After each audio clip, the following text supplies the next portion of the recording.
Yo, young Yoda, what's up, dog? Damn, and your eyes blue. No, that wasn't part of the thing. Oh, it's always like that? I'm blind. Oh, my bad. If you can get down and have a three-way with me, Trisha, I'll f***ing buy you a Ferrari. I'll do anything. I'll be your slave for a year.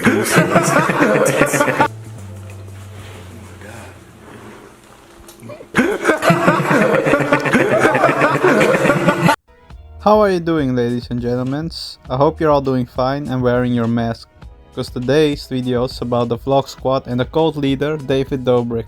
Yeah, I said it, cult leader, because everybody in David Dobrik vlogs gets shit on except for the man himself, which is pretty cowardly of him. And before you stand, go dislike and comment defending your cult leader for being the nicest person and just having fun. I want to remind you of Shane Dawson, the proclaimed nicest person on the internet. You don't know the person except for what you see on camera, so it's easy to get manipulated into thinking this person is a good person. Now, David Dobrik is a master of manipulating, in which I mean he has an authority vibe over the vlog members and a lot of persistence, and he always gets what he wants. Also having no respect for the people demands or privacy. This shows all too well if you got caught up in the recent drama involving Seth and David. Now I'm going to talk about 6 persons specifically in this video. That is Trisha, because when is she not involved? David himself, Jason Nash, Big Nick, Seth. Also, I'm going to use quite a bit of A3A3 podcast clips because they have the inside story. They interviewed Seth and Big Nick regarding David Dobrik and his antics and why they essentially left. And I think these interviews are highly valuable for my video about David, because they shed more light on the situation and the way they operated. Now, without further ado, let's talk about the first person, and that is Seth.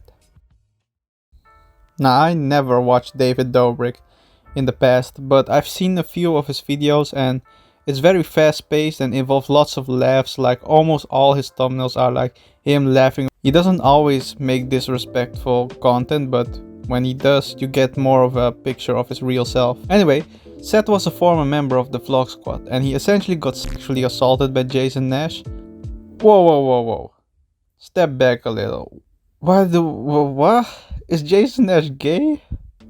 Well, apparently he is. Either that or just likes David so much he would suck dick in an alleyway for him. Like, this man is so perverted and does everything for David, it seems. But we'll get to Jason's pervertness later on. Anyway, the most unbelievable part about this all is he didn't do it once, but twice. I mean, shouldn't be a shocker there. This old man probably sucks David dick all the time, so it's not out of his league to make out with Seth. Yes, he made out with him on 2 separate occasions. First time he made him think he was going to make out with a girl, who I can't remember the name of right now, and that she was in a leather mask, and David does this all not scripted on the spot. And Seth never consent to it, cause why would he, right? It's just a prank, bro. That's how people like David see these type of things, while not even thinking what they're actually doing is assault. Anyway, second time he got duped into kissing Jason. Mind you, the guy is really into it. It's kind of disgusting. Like, ew, Jason, don't you got some dignity? You got kids, bro, probably watching this shit at home. They be like, Daddy, why were you making out with a man? Don't you like mommy?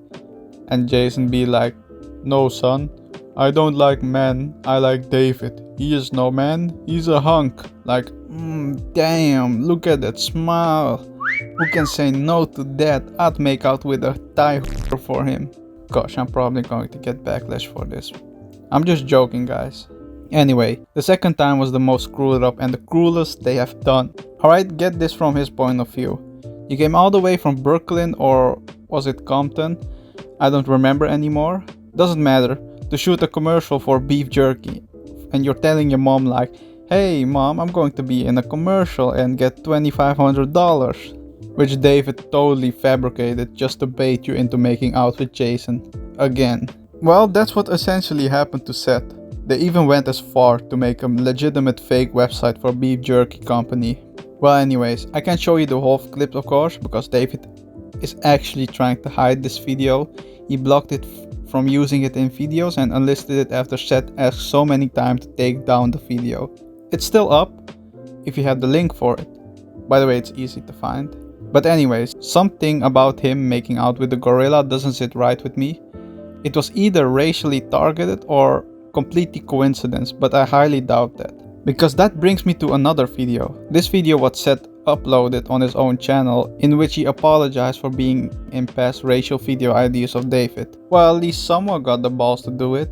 He even takes accountability and tries to educate people, kids, what these racial stereotypes are and how it affects black culture. I haven't seen David or Jason ever respond to backlash, they just don't care. They're probably sucking each other ding dong while watching these making out vlogs, cause he does quite a few of them. You know, I'm just kidding guys, I'm just taking jabs at them because of Jason being way too loyal to David and a creep. And you might say, oh, Seth was into it, he gave his consent in the beginning. Well, no. I'll let Seth explain himself what happened. He's like, yo, I want to do that prank again. I kept saying like, no, I don't want to have to go through that again. I don't want to deal with, you know, the repercussions of having all these people know, like that other video people are just starting to forget. I just want to keep it moving and not, you know, be involved in any sort of content like that anymore. And then David kind of keeps like, come on, man, like, you know, like what if, you know, how can I get you to you know, want to, oh, sorry about that. Want to, you know, get your consent for this. And what people don't understand, in that moment, I never gave him my consent. I said, yeah, I did notice that. You expecting to do something to me that I don't know that you're going to That's all he included from you saying no? Yeah, so basically they fast edited it and you don't even hear him say yes or I consent. It's just Seth saying, how am I going to consent into something I don't know of? Which brings me to my most fucked up part of this all. The dude wasn't even going to get paid.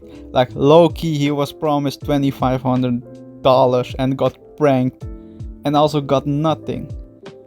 Well, actually David only wanted to give him a tag. He was even about to leave until Seth stopped him and they argued about the money.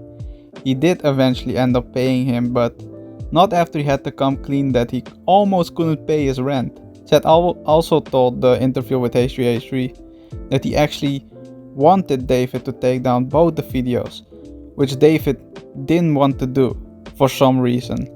Like, dude, have some respect for a friend. The dude felt traumatized after your quote-unquote prank. He instead tries to offer him some money for it, and after he made bangs of these videos. Like, dude, drop the facade, you're fooling nobody anymore. This guy thinks everything gets solved with money, that he can't even respect his own friends. You'll see later on how he does this multiple times. Let's move on to another member. Well, actually ex-member of the vlog squad, Big Nick. Now Big Nick is very noticeable. He was big back in the days of Vine, and his disability didn't stop him from gaining quite a following. Now the way this guy got done dirty in the vlog squad is unbelievable. Like, I don't know if he consented into the jokes about his disability or height. Either way, it's pretty messed up because David content attracts lots of kids, and if you're going to spread the message as an influencer that making fun of disabilities or appearance is acceptable, then you're pretty much a heartless person and love getting your dick sucked by Jason in an alleyway. Okay, I'll stop. I'm just joking, guys. Anyway, he came on the H3H3 podcast to clean his name from any conspiracy theories, and also because the Sync podcast thought he was dropped from the vlogs when he was trying to distance himself from the vlog squad. Now I want to show you guys a few instances where I found that David to be a real douche and sometimes as something to support his claims in the video. Bear in mind, this is just what I found, and I know nothing of the context or consent, but it seems like this video needs some more insight from Big Nick himself. All I could do now is speculate and connect a few dots with what he said in the podcast with H3H3. So with that out of the way, let's see the first clip. You look like you dipped your head into a bunch of melted airheads. Finally, I can make fun of something that you weren't born with. I make fun of you for your disability all the time. Now you dye your hair, I make fun of you for that. People are like, yo, you shouldn't be so mean to his hair. Chill with the hair comments, man. I have friends who dyed their hair. Like honestly, David, I used to support your videos, but you enabling this kind of behavior is really a bad example. So basically, David admits he makes fun of him because of his disabilities. And then he proceeds to make more fun of him while saying people will be angry if he makes fun of people with dyed hair. And when he says he enables these types of behavior, he laughs. Anyway, he talked about being bullied on the podcast, but we all know that happened in the vlog because that was his shtick in the vlogs. Now, I get making fun of someone's appearance sometimes, but when you're constantly making jokes about it and enabling others to do so, then you're making a toxic environment for that person, because if you've dealt with these types of situations, you know that it can escalate very badly. For example, I gave you consent to make a fat joke, alright? This person is a total douche, like David for example, and constantly makes fat jokes to the point where everything you say, may it be a joke for yourself or just anything at all, becomes a personal joke towards you. For example again, this belt won't fit. Then douche says, that isn't the only thing that won't fit. Or like, I like Big Mac. Douche says, that's because they named it after you. That's basically what David portrays in these vlogs. Constantly holding on over your head that this is what you are. At some point you're going to get annoyed of being made fun of and belittled. It's only fun once in a while. And Nick also said on the podcast that fans would make fun of him, also Vlog Squad members, and that he felt depressed even to the point of him not wanting to live. I think that basically confirms what drove Big Nick to distance himself from David's vlogs, but again, that's just speculation, but I think this could be highly plausible. Like he said in HVH's interview, people who didn't even know would randomly make fun of him, so you can see how he enables these types of behavior. I just asked Big Nick, I'm like, yo, Big Nick, we're having a cookout tonight. He's like, alright, that's cool. I'm getting topped off tonight, so I gotta know what time. You're getting a job tonight? Yes, I want to be back home in time. How about you come over and watch me get tapped out in front of you? Alright, and fine. then see something. I'll fucking come over. Nobody will be there. Your house will be fucking empty all night. Ooh. If you're gonna Literally no one was laughing, maybe because he edited it so fast. Anyway, why I included this part is because in the interview he talked about people in the Vlog Squad belittling him because David did it too, and that they had an attitude of superiority over him. And I don't know why, but that didn't sound like a friendly conversation. It could be, but I wouldn't know because he edited it too quick. Also, I actually found a bit of Big Nick take on the situation, but not really about how the girl responded. He cut that part out. Also the part from the beginning where he said, making fun of dyed people's hair and yada yada.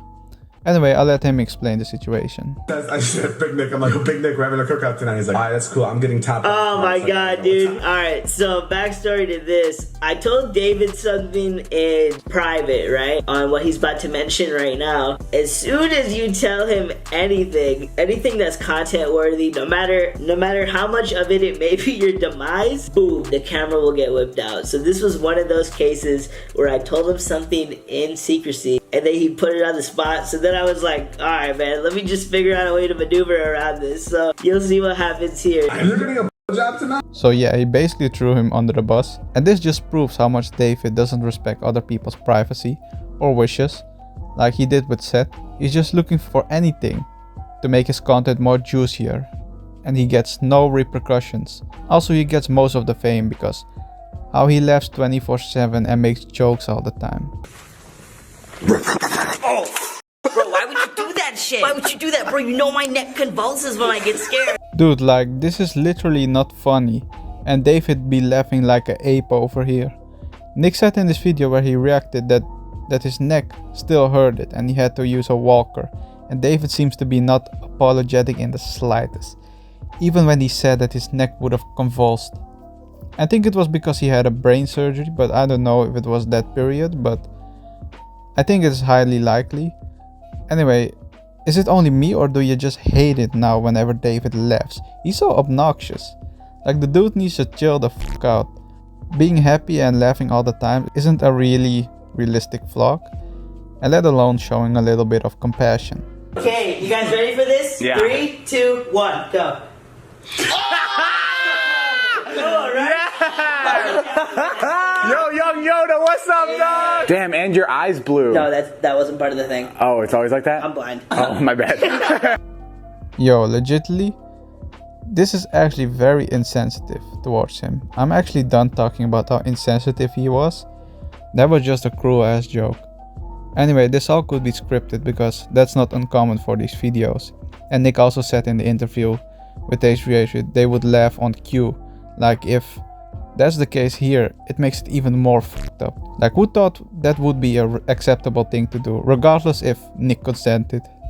Because David is known to be a guy who doesn't take no for an answer and is very persistent. There's also David making fun of his merch. Then I got new merch and I got delivered in a garbage bag. How typical. Mom, there's something at the door! I think it's just garbage! Oh, it's Big Nick merch. Yeah, it is garbage! And his intro to his vlogs. Like, David doesn't ever get made fun of. Isn't that unfair? And using people to be your pawns in your vlogs while you and Jason get all the money and most fame out of it.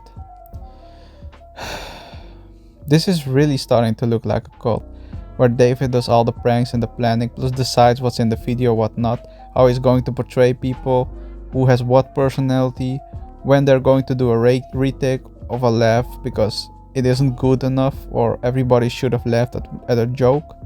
And Nick said himself he felt like it had a demonic vibe at the vlog squad and very much like a cult.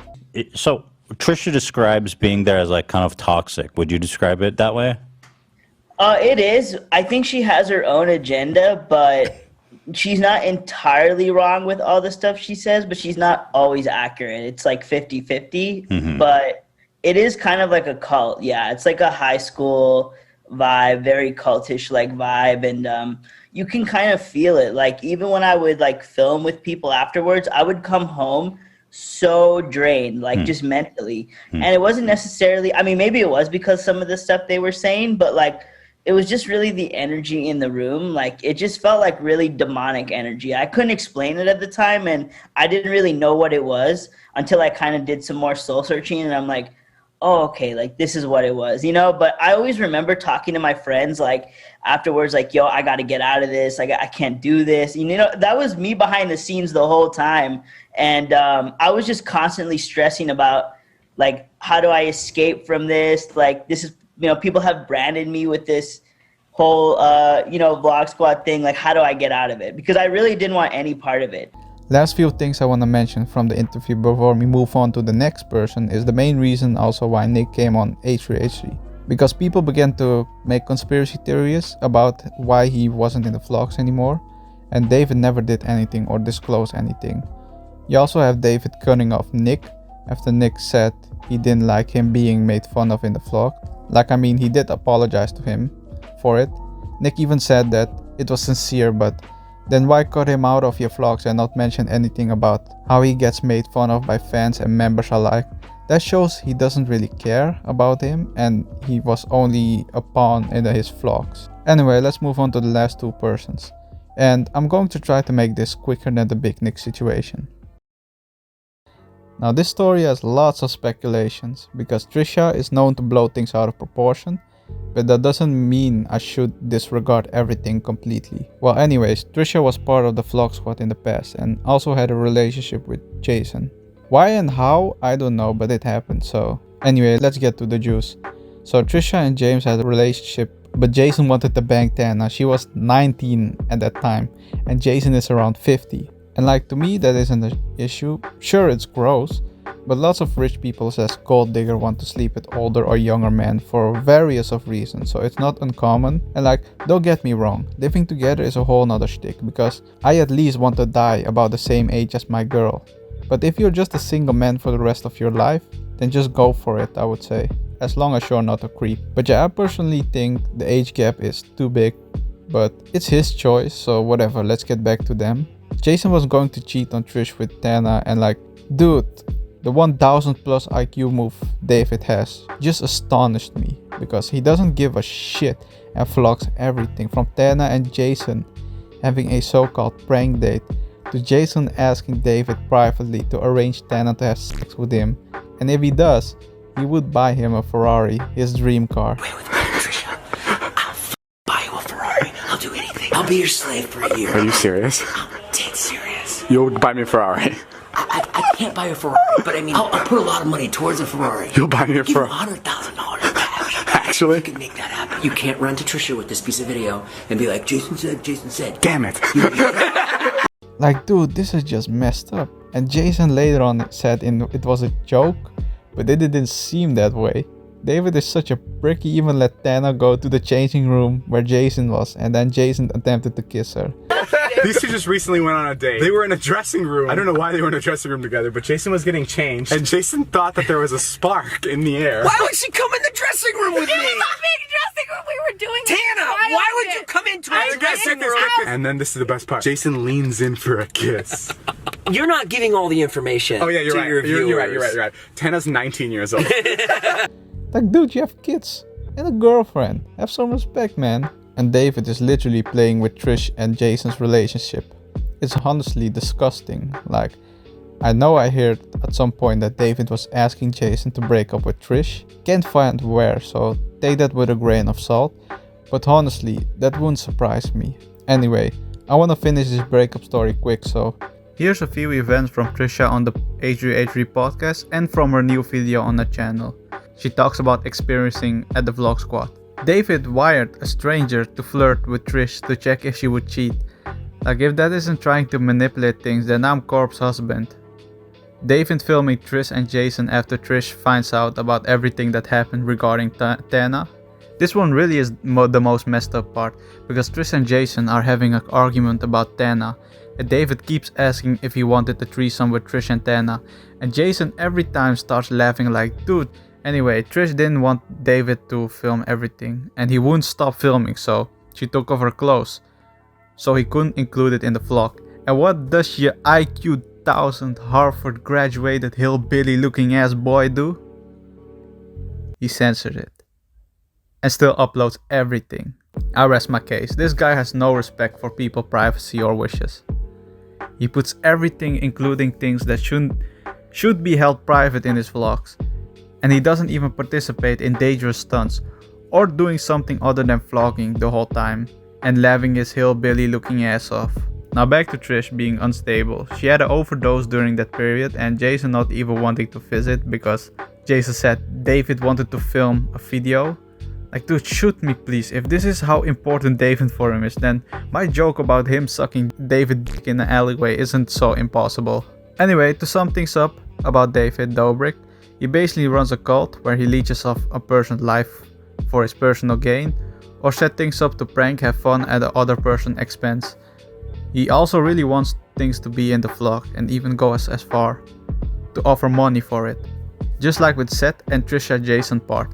Most of this information come from the Trisha herself, so believe what you wanna believe, but there are some damning evidence surrounding David and his vlog. There's a lot more to say about the way David handles things and never publicly apologized for anything and just kept silent about it. David also is a manipulator. He makes friends do what he wants by pressuring them. David offers money rather than to respect people's wishes. He also laughs way too much, like it's really obnoxious, like 2008 PewDiePie obnoxious, but if he was on ecstasy. He has the authority over all of the vlog squad members, so he gets most of the fame. He also likes having just by James Nash in the alleyway. Okay, I'll stop. But yeah, all seriousness, if you would only apologize for the things you've done or give us your take on it, David, only then would you be able to sort things out with people you have disrespected or hurt. Because I do believe people can change if they just own up to their mistakes and learn from it. I think just David is really ignorant, and I don't think he is a bad person at heart, but anyway, most of this information you can find at the H3H3 podcast. I highly recommend you do that. Judge it for yourself. I'm just presenting what has been told and shown about David. And of course, I've probably missed out on some information, but that's only natural, so no biggie. Otherwise, this video would have been a D'Angelo Wallace long. Anyway, ladies and gentlemen, this has been a way too long video, and believe me, the script for this took me 2 days. So if you made it to the end of the video, appreciate you watching. Anyway, like this video if you enjoy, subscribe if you want to help a brother out. My goal is 100 subscribers, so let's make that happen. Anyway, this has been Broski. Goodbye.